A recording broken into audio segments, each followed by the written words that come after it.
बिस्मिल्लाहिर्रहमानिर्रहीम।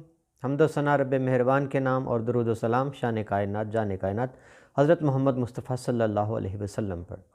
पेश खिदमत है आज की स्मार्ट हेडलाइंस। तारीख़ आज यकम जमादियुस्सानी 5 जनवरी सन 2022 और दिन है आज बुध का। सबसे पहले आलमी मंजरनामा। आज पूरी दुनिया में कश्मीरियों का योम हक़ खुद इरादियत मनाया जा रहा है। याद रहे कि कश्मीरियों को इस्तिस्बाब राय का हक़ देने की जो करारदाद अक़वाम मुत्तहिदा में मंजूर हुई थी, उसको आज पूरे 73 साल गुज़र गए, वो अक़वाम मुत्तहिदा के सरदखानों में पड़ी आलमी ज़मीर को झंझोड़ती है। नाज़रीन, आज पूरी दुनिया में कश्मीरी अपने हक़ के लिए आवाज़ उठाते नज़र आते हैं, लेकिन ज़मीर आलम टस से मस होता दिखाई नहीं देता। भारत ने न सिर्फ ये कि यूएन की करारदादों को पसे पुश डाल दिया, बल्कि उसने शिमला मुआहदे की भी खिलाफ वर्जी की है। चीन ने लद्दाख में 60,000 फ़ौजी तैनात कर दिए। उसने बीजिंग की गलवान वादी में पहले अपना परचम लहराया और अब उसने पिंगकांग झील जो है उसके ऊपर पुल बनाना शुरू कर दिया है। भारत में इस बात पर शदीद किस्म का इज़्तिराब पाया जाता है और मोदी सरकार की नींदें उड़ी हुई हैं। नाज़रीन, अफ़गानिस्तान से ख़बर है कि नायब वज़ीर आज़म अफ़गानिस्तान मुल्ला बरादर का कहना है कि हमारा अशरफ गनी को कत्ल करने का कोई इरादा नहीं था। सुप्रीम कमांडर ने जो आम माफ़ी का ऐलान किया था वो सब के लिए था। अफ़गानिस्तान में नई हुकूमत ने कपड़े की दुकानदारों को हिदायत जारी की है कि उन्होंने अपनी दुकानों पर जो डमी जिनके ऊपर लिबास चढ़ाए हुए हैं, चूँकि ये गैर इस्लामी हैं, लिहाजा इन डमीज़ के सर कलम कर दिए जाएँ। किबला अव्वल में फ़लस्तीनियों पर चढ़ाई जारी रही इसराइल की जानिब से, उसके मज़ालिम में कोई कमी देखने में नहीं आई और उसने किबला अव्वल पर धावा बोला और मस्जिद की तामीर को रोक दिया। कनाडा की एक अदालत ने ईरान को इस बात पर पाबंद किया है कि जो यूक्रेन का तैयारा जिसको उसने मार गिराया था, जिसमें मुसाफिर सवार थे, उसको मुआवजा दिया जाए तमाम 6 मुसाफिरों को, और मुआवजे की रकम जो है वो $84 मिलियन बताई गई है। राजस्थान में एक पुलिस वाले ने एक दुकानदार को गोली मार दी उसकी बेटी को रोकने पर। पुलिस वाला था, उसने अपनी बेटी की बात ना मानने पर दुकानदार को गोली मार दी। हेटी में कौमी दिन पर हमला हुआ वज़ीर आज़म पर, वज़ीर आज़म बाल बाल बच गए। जी नाज़रीन, अमेरिका में एक मरीज़ जो कोरोना वायरस से मुब्तला था और 65 दिन से कोमा में था, बिलाखिर वो मौत और ज़िंदगी से लड़ता रहा और ज़िंदगी ने मौत को शिकस्त दे दी। वो मरीज़ सेहतियाब हो गया है। इसी तरह अमेरिका में एक नर्स थी, वो भी कोरोना में मुब्तला थी, वो सेहतियाब नहीं हो रही थी, तो तजर्बाती तौर पर डॉक्टर्स ने उसको व्याग्रा का इस्तेमाल कराया और वो हैरत अंगेज़ तौर पर व्याग्रा की गोली से सेहतियाब हो गई। मिस्र से ख़बर है कि जहाँ फ़िरौन की मम्मी जो 3000 साल पहले बरामद हुई थी 1881 में, उसकी MRI की गई तो उसके पेट में से सोना बरामद कर लिया गया। नाज़रीन, ख़बर दिलचस्प इसलिए है कि पाकिस्तान में डिस्ट्रिक्ट हेडक्वार्टर हस्पताल में MRI मशीन नहीं मिलती और वहाँ फ़िरौन की मम्मियों के लिए भी MRI मशीनें दस्तयाब हैं। माज़रत चाहता हूँ, खलीज ताउन कौंसिल के सेक्रेटरी जनरल नाइफ पाकिस्तान के एक रोज़ा दौरे पर आज पाकिस्तान पहुँच रहे हैं। अक़वाम मुत्तहिदा के सेक्रेटरी जनरल एंटोनियो ग्रेस का कहना है कि जो 5 G5 ममालिक ने एटमी जंग ना करने की यकीन दहानी कराई है, वो खुशाइंद है। हम इसको सराहते हैं और इनको तमाम मुल्कों को खराज पेश करते हैं। अफ़गानिस्तान के साथ बाड़ लगाने का मामला, एक थिंक टैंक ने रिपोर्ट जारी की है कि 2021 में पाकिस्तान में दहशतगर्दी के वाक़यात में इजाफ़ा हुआ 42%, 335 कीमती जानें हिलाक हो गई। तो अफ़गानिस्तान जो बार बार ये नारा लगाता है कि अफ़गान सरज़मीन को किसी और मुल्क के ख़िलाफ़ जारहियत के लिए इस्तेमाल नहीं होने दिया जाएगा, तो अब वक्त आ गया है कि इस वादे को सच कर दिखाया जाए। ये एक बड़ा मुतालबा इस रिपोर्ट में सामने आया है। जी नाज़रीन, ये था आज का आलमी मंजरनामा। अब मैं आपके सामने हाजिर करता हूँ आज की कौमी ख़बरें। कल स्क्रूटनी कमेटी ने रिपोर्ट पेश की इलेक्शन कमीशन को PTI की फ़ॉरेन फंडिंग के हवाले से, और दावा ये किया गया कि PTI ने अपने जो कुछ अकाउंट्स थे वो छुपाए और जो 33 करोड़ रुपया है उसका वो कोई हिसाब डिक्लेयर नहीं कर सके। 1 अरब 33 करोड़ रुपया जो है उसका वो हिसाब दे चुके हैं।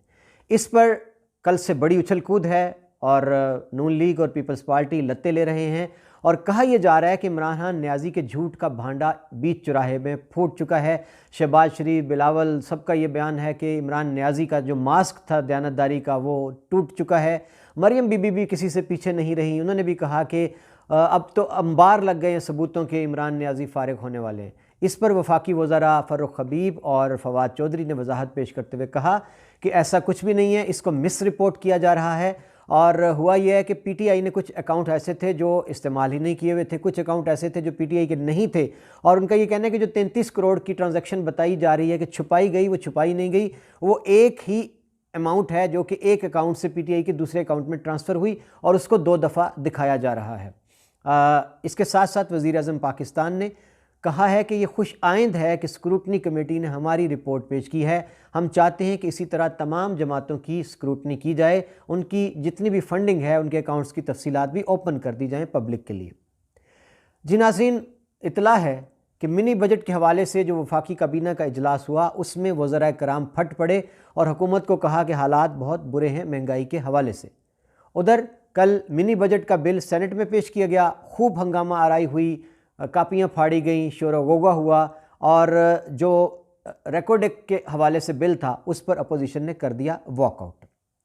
उज़ैर बलोच मशहूर ज़माना दहशतगर्द हैं और अब उनको रेंजर्स पर हमले के केस में जिसमें रेंजर्स एहलकार हिलाक हुए थे बरी कर दिया गया है अदम सबूत की बुनियाद पर।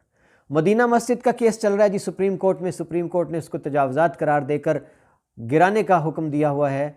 इस पर हुकूमत अपील में गई थी कि मजहबी इसके बारे में तनाव फैलेगा, तो सुप्रीम कोर्ट ने कहा कि नहीं, हम अपने फ़ैसले वापस नहीं ले सकते, हुकूमत चाहे तो मस्जिद के लिए मुतबादिल जगह दे सकती है। साथ ही साथ सुप्रीम कोर्ट ने केपीके में गुड गवर्नेंस पर बड़े सवाल उठाते हुए कहा है कि वो अरबों रुपया जो आ रहा है वो कहाँ जा रहा है, कहीं कोई काम होता नज़र नहीं आता। कराची से गवर्नर सिंध के सगे भतीजे को कुत्ते ने काट लिया और कुत्ता जो था और उसके कांटे की वैक्सीन सरकारी हस्पताल से नहीं मिल पाई। ये बात हम कर रहे हैं, सबसे बड़ा शहर है पाकिस्तान का बिलादुल अरूस कराची और पोश इलाका है डिफेंस, जहां गवर्नर साहब के भतीजे को कुत्ते ने काट लिया और उसको सरकारी हस्पताल में वैक्सीन नहीं मिली। ये ख़बर आप सिर्फ इससे अंदाज़ा कर सकते हैं कि आम आदमी की इस मुल्क में क्या हालत होगी। बुरे वाला से एक अफसोसनाक खबर है, एक 14 साला बच्ची 50 रुपये ना मिलने पर दिल बर्दाश्ता हुई और फंदे पर झूल गई। खबर यह है कि उसने अपनी माँ से किसी चीज़ के लिए 50 रुपये मांगे और माँ उसको 50 रुपये देने से कासिर थी और बेटी ने दिल बर्दाश्ता होकर छत पर जाकर पंखे के साथ लटक कर ख़ुदकुशी कर ली। जामिया पंजाब के ख़िलाफ़ हाई कोर्ट में दरख्वास्त दी गई कि LLM के दाखिले रोके जाएँ, वो हाई कोर्ट ने अपील जो है रिजेक्ट करती है। आयमा बेग गुलकारा हैं, एक लाइव कंसर्ट के दौरान उनके स्टेज के करीब एकदम से आग भड़क उठी और आयमा बेग शदीद खौफजदा हो गई और जुलसते जुलसते बची। बलूचिस्तान में आजकल शदीद तूफ़ानी बारिशें हैं, बर्फ़बारी है और हंगामी सूरत हाल है सैलाबी जैसी।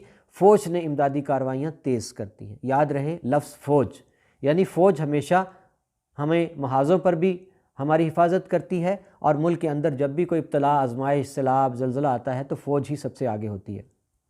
शेख रशीद की किताब है जी, तीसरी किताब उनकी, लाल हवेली से अक़वाम मुत्तहिदा तक, उसका अंग्रेज़ी एडिशन है, आज उसकी रूनुमाई है इस्लामाबाद में, जिसमें सफ़ीर, मुतअद्दिद सहाफ़ी और दीगर शख्सियात शरीक होंगी। पंजाब में मौसम सरमा की शिद्दत और कोरोना के बायस इम्कान पैदा हो चला है कि जो मौसम सरमा की छुट्टियां दी गई थी 7 जनवरी तक, उनमें 1 हफ़्ते की तोसी कर दी जाएगी। सेक्रेटरी स्कूल्स इस बारे में ख़त्मी फ़ैसला करेंगे।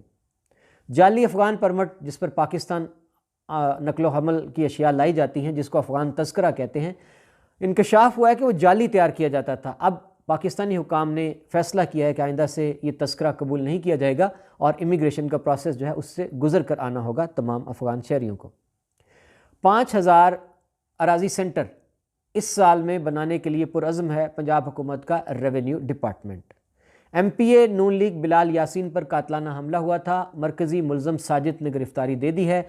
उसका कहना था कि उसका कसूर सिर्फ इतना है कि उसने लाइसेंस पर 2 पिस्टल ख़रीद कर दिए थे। आमिर लियाकत ने एक बार फिर वज़ीर आज़म से माफ़ी मांग ली है। जी नाज़रीन, पीटीआई के वफाकी वज़ीर रह चुके हैं आमिर लियाकत। उन्होंने मदीना मस्जिद गिराए जाने पर सहाफ़ियों ने सवाल किया था कि आप इस पर क्या कहते हैं, तो उनका कहना था जी कि जो हुकूमत मस्जिदें गिराती है वो मेरी हुकूमत नहीं है। सहाफ़ियों का अगला सवाल था कि आपके वज़ीर आज़म को शर्म नहीं आती, तो उनका कहना था कि अगर उनको शर्म आती तो वो यहाँ आते। अब उन्होंने सोशल मीडिया पर पीटीआई के कारकुनान से भी माफ़ी मांगी है और कहा है कि वज़ीर आज़म से भी मैं दोबारा माफ़ी मांगूँगा। जी नाज़रीन, लाहौर आलूदगी में बारिश के बाद पूरी दुनिया में 9वें नंबर पर आ गया है। आज वज़ीर आज़म साबिक़ पाकिस्तान जुल्फ़िकार अली भुट्टो का यौम पैदाइश जाले बड़े जोश व खरोश के साथ मना रहे हैं। मरियम नवाज़ ने इमरान खान को एक बार फिर आड़े हाथों लिया है और साथ उनकी ऑडियो लीक जो है 5वीं, वो भी मुबैना तौर पर मार्केट में आ गई है, जिसमें वो और परवेज़ रशीद गुफ्तगू करते हुए बड़ी सख्त ज़ुबान इस्तेमाल कर रहे हैं उन सहाफ़ियों के बारे में जो नून लीग पर तनकीद किया करते हैं। और साथ ही साथ नुसरत जावेद और राना जवाद जो जियो के हैं, उनको आज़रबाईजान से जो नवाज़ शरीफ साहब अपने दौरे पर वापसी पर तहाइफ़ की टोकरियाँ लाए थे वो देने की बात की जा रही है। अब आज का जो हार्ड टॉक है सोशल मीडिया पर, वो ये परवेज़ रशीद और मरीम बीबी की ऑडियो टेप की रिकॉर्डिंग जो लीक है वो ज़ेर बहस है।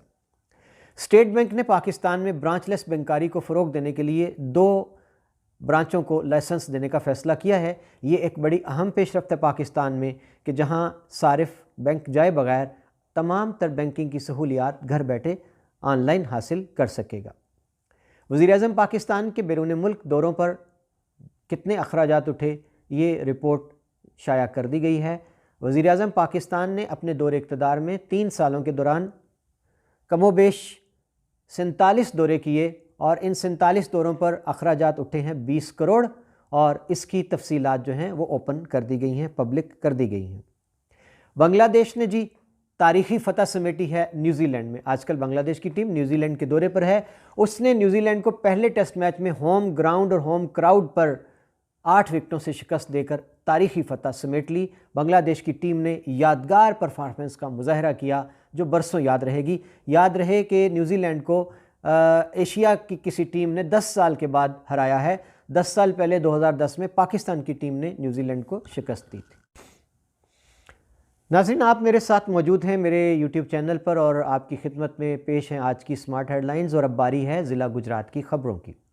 ज़िला गुजरात में कल एक बड़ा सियासत में बड़ी अहम पेशरफ्त हुई। सर्द मौसम में एक गर्म खबर थी कि नून लीग की तमाम ज़िली क़यादत चौधरी आबिद रज़ा और नवाबज़ादा गज़नफ़र अली गुल के साथ वफ़द की सूरत में सराय आलमगीर पहुंची। मलिक हनीफ़ आवान जो कि रूठे रूठे खफा हैं काफ़ी अरसे से क़यादत से, उन्होंने तीमारदारी की। वो हस्पताल में दाखिल हैं कुछ रोज़ से। उनको फूलों के गुलदस्ते पेश किए और इस मौका पर मीडिया से गुफ्तगू करते हुए कायदीन का ये कहना था कि मलिक हनीफ़ आवान हमारे लिए असासा हैं पार्टी का, वो हमारे बुज़ुर्ग रहनुमा हैं और हम उनका पता लेने के लिए आए हैं। मलिक हनीफ़ आवान से रोज़नामा डाक के चीफ़ एडिटर यूनुस साकी ने सवाल किया कि मलिक साहब आपकी पार्टी कौन सी है, तो इस पर उनका जवाब था कि मैंने कोई पार्टी ज्वाइन नहीं की, मैं पार्टी से निकला ही नहीं हूँ। नून लीग आज भी मेरी पार्टी है और नवाज़ शरीफ मेरा आज भी लीडर है, मेरा लीडर सिर्फ नवाज़ शरीफ है।